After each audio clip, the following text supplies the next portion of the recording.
ओम शांति। ज्ञान डांस करने वाला, रूहानी हॉबी सिखाने वाला, परमपिता परमात्मा की मधुर महावाक्य आज 2 अप्रैल 2021 की साकार मुरली से। शिव बाबा ज्ञान का सागर है, सर्व के सदगति दाता है, पतित पावन है। और कहते हैं, मीठे बच्चे ज्ञान सागर बाप आए हैं, तुम बच्चों के सम्मुख ज्ञान डांस करने। तुम होशियार सर्विसेबल बनो तो ज्ञान की डांस भी अच्छी हो। ज्ञान डांस माना क्या? परमात्मा जब आते हैं संगम युग पर, कल्प पहले महाफिक, तो हम बच्चों को सब राज खोल कर बताते हैं, अच्छी अच्छी पॉइंट्स सुनाते हैं, ऐसा रूहानी नॉलेज समझाते हैं जो कोई भी वेद शास्त्र ग्रंथ आदि में नहीं है। परमात्मा स्वयं सिद्ध कर बताते हैं। रचता और रचना के आदि मध्य अंत का रोशनी देता है। हम देहभान में अंधकार के जो जी रहे थे, डूबे हुए थे, उस अंधियारा रात्रि से हमें निकलकर सोचना में परमात्मा पिता ही लेकर आते हैं। तो बाबा कहते हैं, किसकी तकदीर में बाप का वर्षा हो तब तो बुद्धि में बैठ सके। अर्थात सामने वाला जो बैठे हैं बच्चे, सुनने वाला ज्ञान मुरली, वो बच्चा अगर होशियार है, समझते हैं, ज्ञान को धारण करते हैं, ज्ञान की गहराई में उतर कर उसे जीवन में अप्लाई करते हैं, ज्ञान स्वरूप बनकर चलते हैं, तो परमात्मा को भी नशा चढ़ता है अच्छा अच्छा बातें, ज्ञान की गहराई, राज खोलने का। जैसे दुनिया में भी टीचर के सामने अगर बहुत अच्छे इंटेलिजेंट बच्चे बैठे हैं और अटेंटिव बच्चे बैठे हैं, तो टीचर को भी बहुत अच्छा लगता है, उमंग आता है पढ़ाने का। ठीक वैसे ही परमात्मा का भी उमंग आता है ज्ञान डांस करने की। और वही बच्चे जो होशियार होते हैं, वही बच्चे सर्विसेबल भी होती है। वो भी औरों को अच्छे अच्छे ज्ञान की पॉइंट्स समझाकर परमात्मा के तरफ सभी आत्माओं की बुद्धि योग जुटाते हैं। सेकंड पॉइंट, बाबा कहते, संगम युग पर तुम बच्चों को कौन सी आदत, हॉबी डालनी है। तो कौन सी हॉबी? रूहानी हॉबी, याद में रहने की हॉबी। तो रूहानी हॉबी, दुनिया में तो जिस्मानी हॉबी लोग करते हैं, जैसे गार्डनिंग करना, खाना पकाना, घर सुंदर करके रखना, नृत्य गीत की हॉबी, बहुत सारे हॉबी करते हैं। लेकिन परमात्मा ही एकमात्र ऐसा शिक्षक है जो हमें रूहानी हॉबी सिखाते हैं, और वो हॉबी है याद में रहने की। क्योंकि ये हॉबी इस समय संगम युग पर ही हम ब्राह्मण बच्चे सीखते हैं बाबा से, और इस हॉबी को सीखने से हमारी आत्मा में जो खाद है, कट है, वो निकलता जाएगा और बहुत बहुत खुशी होगी। जितना बाप की सर्विस करेंगे, बाप समान बनाएंगे, उतना ही बाप का शो करेंगे। और हमें इस समय घर को भी याद करना है और वर्षे को भी याद करना है। सुदर्शन चक्र हमारी बुद्धि में फिरता रहे, तब भी बहुत खुशी रहेगी। थर्ड पॉइंट आज के मुरली से बाबा कहते, इस हॉबी के साथ साथ तुम्हें दिव्य और अलौकिक कर्म भी करने हैं। तुम हो ब्राह्मण, तुम्हें सबको सच्ची सच्ची कथा जरूर सुनानी है। सर्विस की भी तुम बच्चों में हॉबी होनी चाहिए।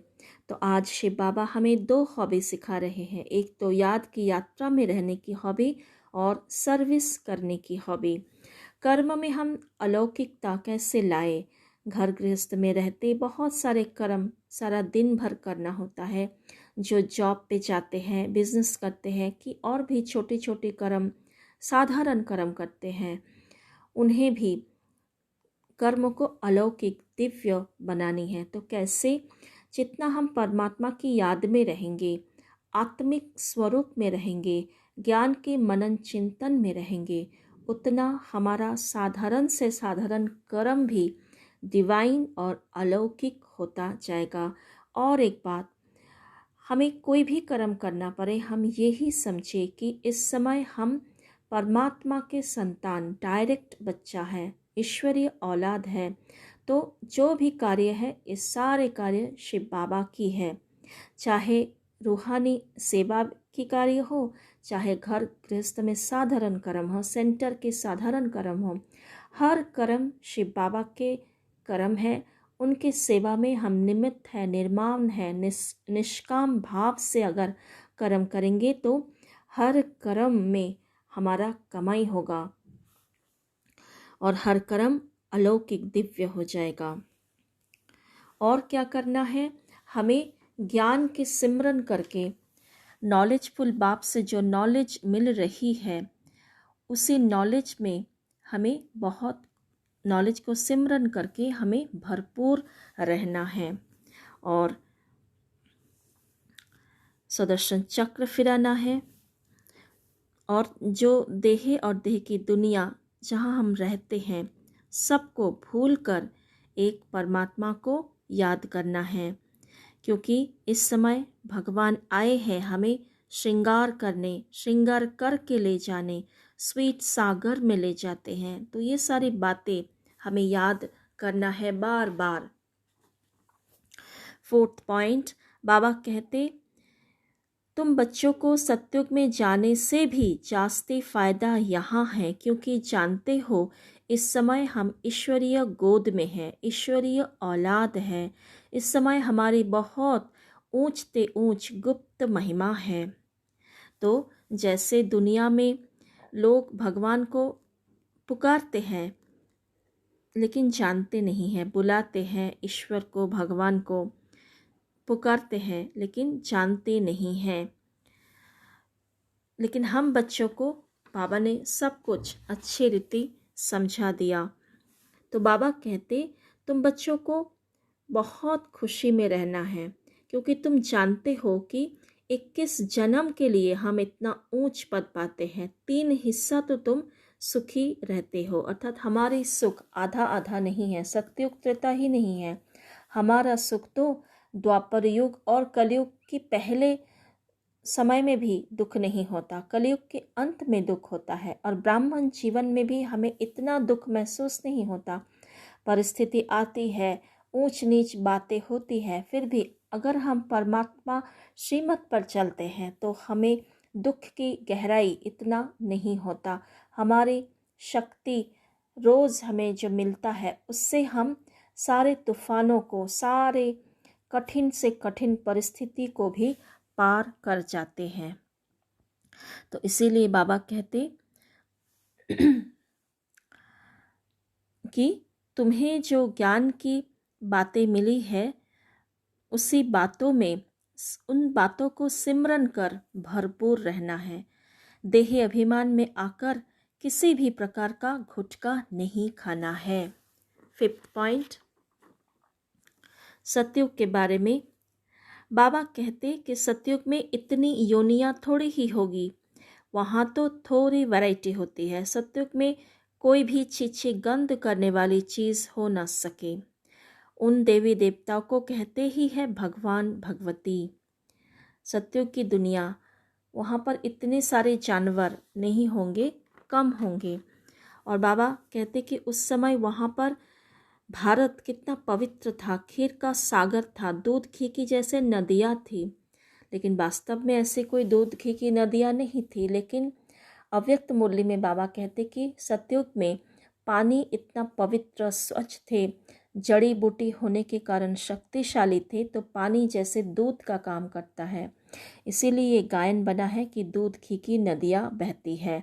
और इसी की यादगार के रूप में दिखाते हैं कि विष्णु जी को खीर का तालाब में बिठाता है। पशुपतिनाथ नेपाल में एक मंदिर है, वहाँ पे खीर सागर में विष्णु को दिखाया है। नेक्स्ट पॉइंट, बाबा कहते कि माया के बारे में, माया अच्छे अच्छे बच्चों को भी गिरा देते हैं। तो माया अर्थात देह अभिमान, अपनी कमी कमजोरी, ये देह अभिमान जब आते हैं तो बुद्धि कहाँ कहाँ भाग जाती है, याद में रहने नहीं देते, अनेक प्रकार के घुटके आ जाते हैं, अर्थात बुद्धि में संशय पैदा कर देते हैं। देह भान में आते हैं जब, तब माया के तूफान भी जास्ती आती है।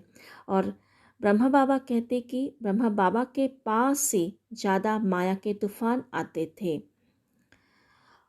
इसीलिए क्योंकि बाबा सबसे पहले बाबा इस यज्ञ की शुरुआत किया है, तो बाबा हर बात को बाबा को ही संभालना होता था।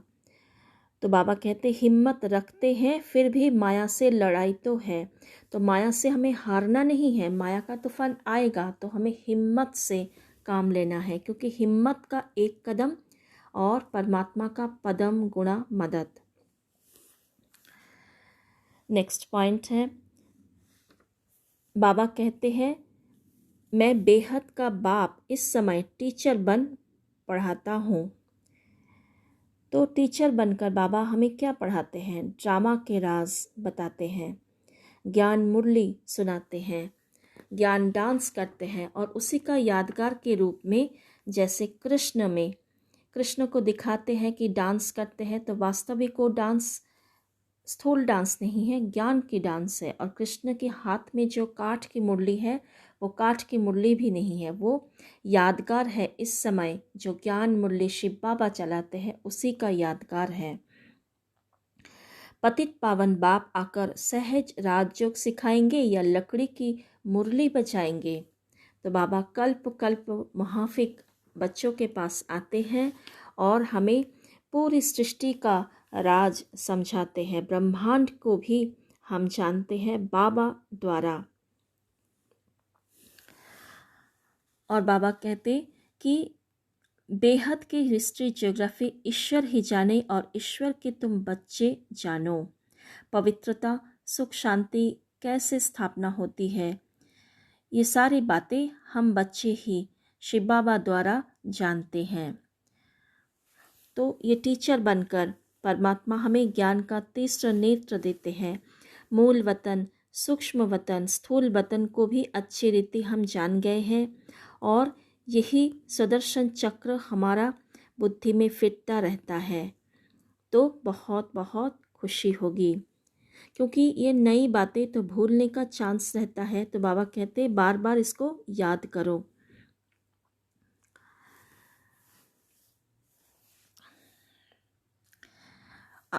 आज के वरदान, ईश्वरीय भाग्य में लाइट का क्राउन प्राप्त करने वाले सर्व प्राप्ति स्वरूप भव। स्लोगन, अपनी रूहानी स्थिति में स्थित रहने वाले ही मनसा महादानी है। रूहानी स्थिति माना आत्मिक स्थिति। जितना हम आत्मिक स्थिति में रहेंगे उतना हमारा जो आत्मा की सातों गुण हैं, शक्तियां हैं, वो सारे इमर्ज रूप में रहेंगे और हमारा संकल्प भी श्रेष्ठ होगा।